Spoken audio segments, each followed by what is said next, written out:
On arrive au chapitre consacré au dioptre sphérique. Un dioptre sphérique est une surface de séparation courbée entre deux milieux d'indice n et n' pour laquelle on peut définir un centre C et un rayon de courbure R. Le dioptre sphérique est le premier système optique réel que nous étudions. Les dispositifs les plus largement utilisés, comme la loupe, la paire de jumelles ou encore un objectif photographique, sont constitués de dioptres sphériques. Nous en proposons donc l'étude dans ce chapitre dans le cadre de l'approximation de Gauss. L'ensemble des résultats obtenus seront facilement appliqués à d'autres éléments optiques, lentilles miroirs sphériques et aux instruments optiques introduits dans la suite de ce cours. Dans le plan d'incidence, le dioptre sphérique apparaît sous la forme d'un demi-cercle de centre C de rayon R. On définit l'axe principal comme l'axe parallèle au sens de propagation de la lumière et passant par C. Conventionnellement, on l'oriente positivement de la gauche vers la droite, sens de propagation de la propagation de la lumière du premier milieu d'indice n vers le milieu d'indice n'. Cette remarque est importante car à cette convention sont liées les notions complexes d'objets et d'images réelles ou virtuelles.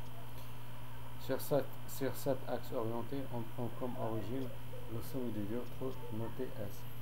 On définit le rayon de courbure algébrique par R. R égale à la distance algébrique SC.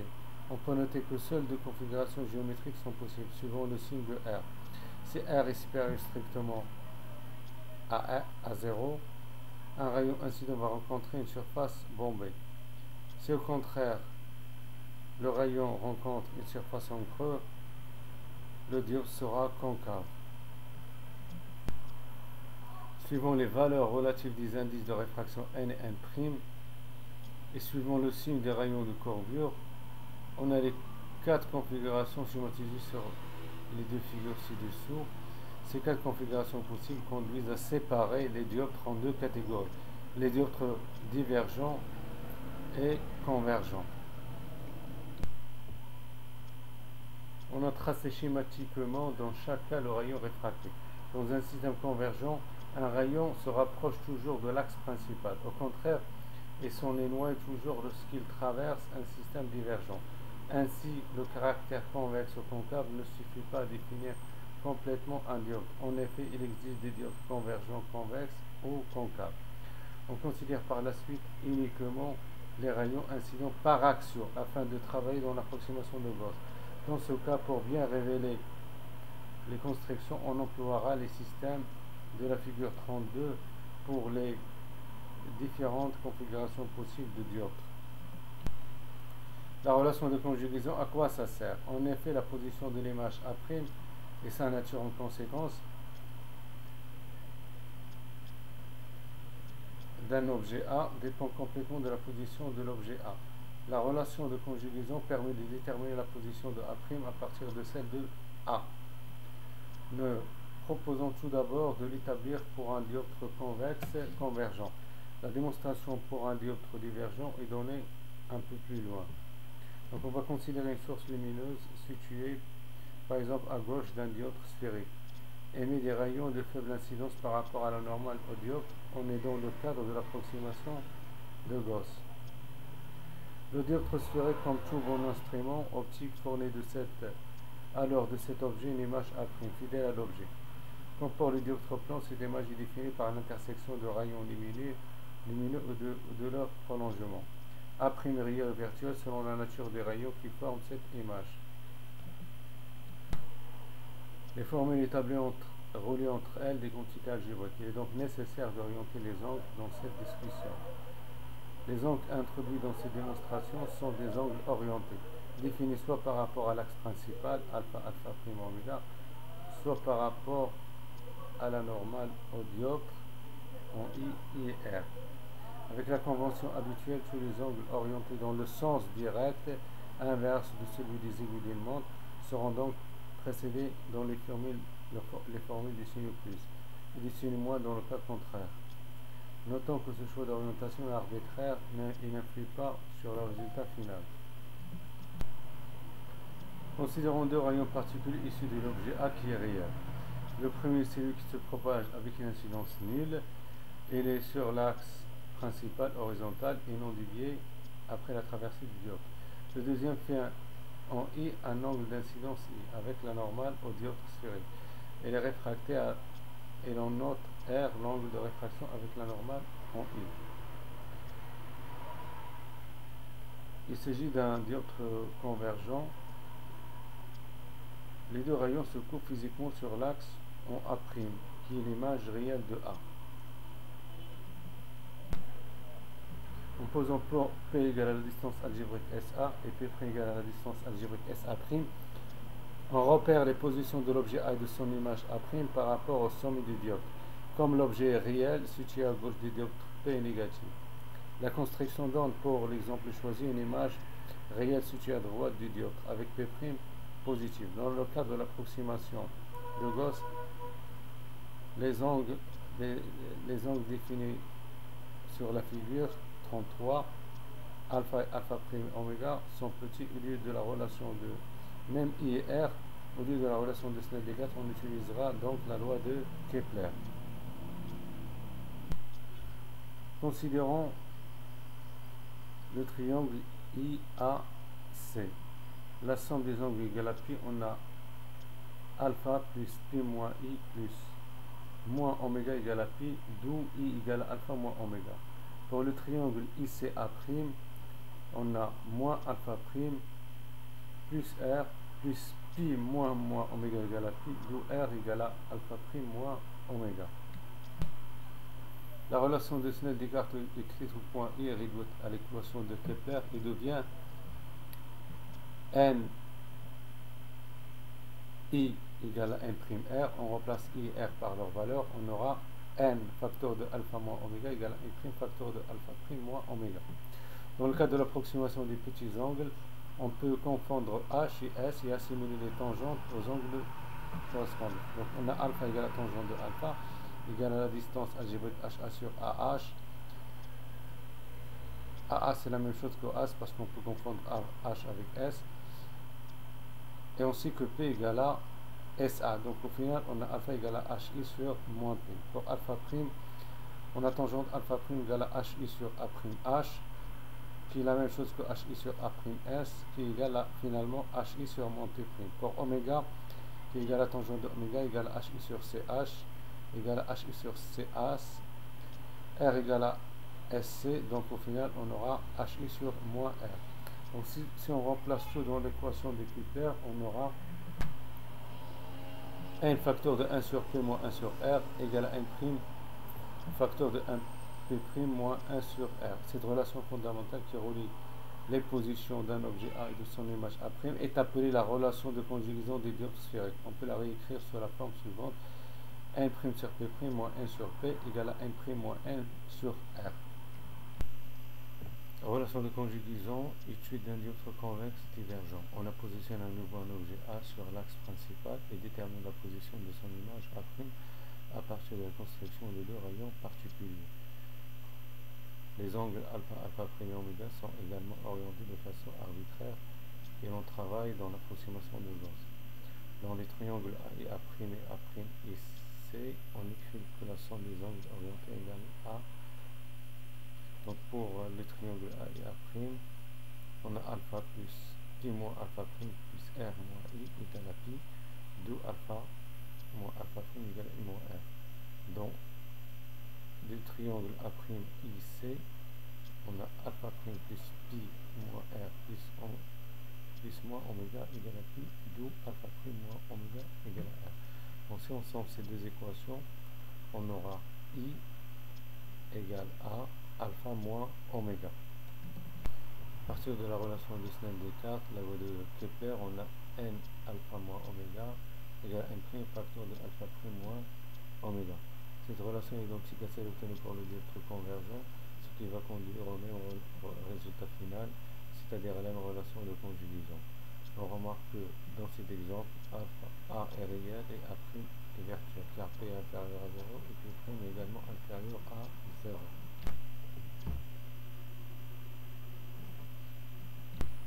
Finalement, on a démontré sur deux exemples qu'une même relation de conjugaison reliée à la position P d'un objet A à celle P' de son image A'. Première forme de la relation de conjugaison dans l'approximation de Gauss. N' sur P' moins N sur P égale à N' moins N sur R égale à phi.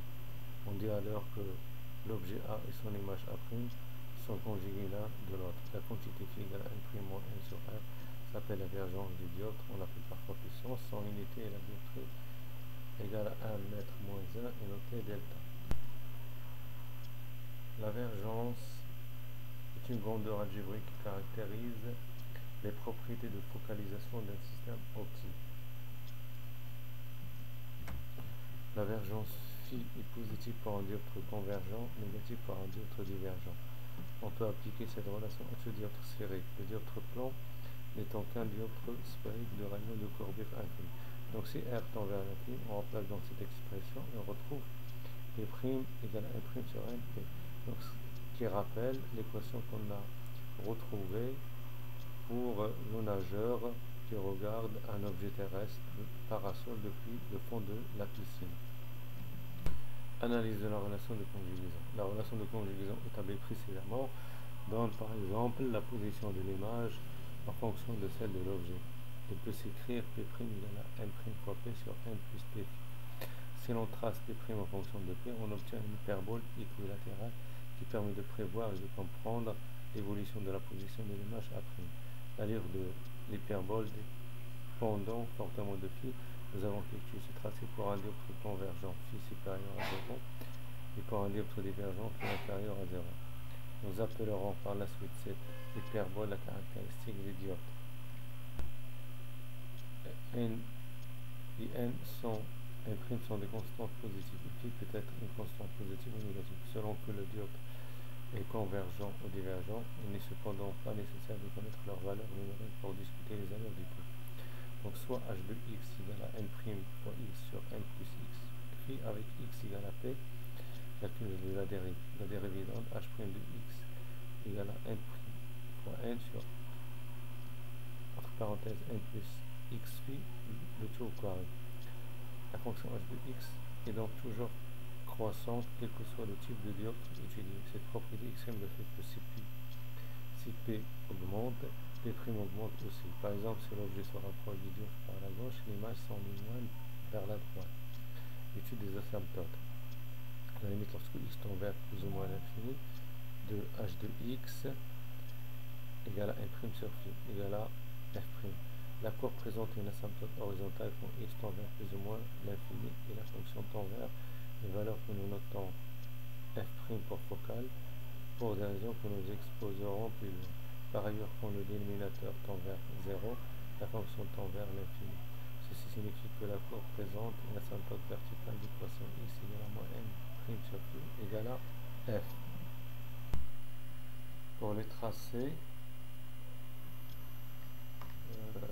la figure à gauche représente un dioptre sphérique convergent phi supérieur à 0 et pour la figure de droite celle d'un dioptre divergent phi inférieur à 0. Donc on commence par placer les asymptotes, l'asymptote horizontale et l'asymptote verticale. Lorsque P tend vers moins l'infini, P' tend vers f'. Et lorsque P tend vers f, P' tend vers plus l'infini. En revanche, lorsque P tend vers f à droite, P' tend vers moins l'infini. Et lorsque P tend vers plus l'infini, P' tend vers f'. Pour le deuxième cas, donc on place également les asymptotes. Dans ce cas-là, on a f positif et f' négatif. Lorsque P tend vers moins l'infini, P' tend vers f'. Et lorsque P tend vers f à gauche, f moins, P' tend vers plus l'infini. Lorsque P tend vers f plus à droite de f, P' tend vers, lorsque P tend vers plus l'infini, P' tend vers F'.